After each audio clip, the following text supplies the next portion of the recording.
Ngaphambi kokuba aphendule imibuzo, uMkhwanazi uzwakalise ukukhathazeka ngokuthi amalungu ePhalamende athatha uhlangothi ngezinye zezinto ezivezwa kulesi sigcawu esikhundleni sokuthi aphenye kuqala ngazo.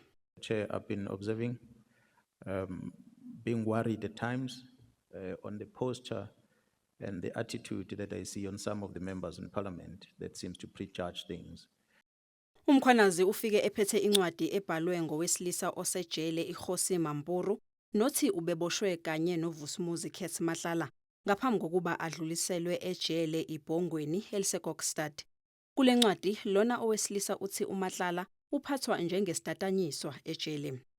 In this statement of this gentleman, this person alleges that Khet Matlala has freedom inside the CIMEX. Utshele isigcawu ukuthi owabe engungqongqoshe wamaphoyisa uBhekicele wazama kanjani ukusiza uVusumuzi Matlala ekutheni athole ithenda leMedicare 24.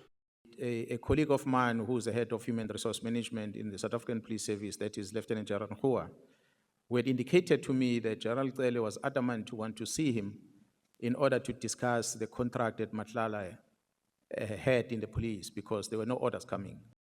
uMkhwanazi uchaze ngephutha elenzeka elaholela ekutheni amaphoyisa akholwe ukuthi usomabhizinisi uVusumuzi Khet Matlala wayethumela imali kowabe engungqongqoshe wamaphoyisa uBhekicele. That there was a communication between the general and Matlala, but subsequent to that, there was a bank account that was shared, and the bank account belonged to a third person.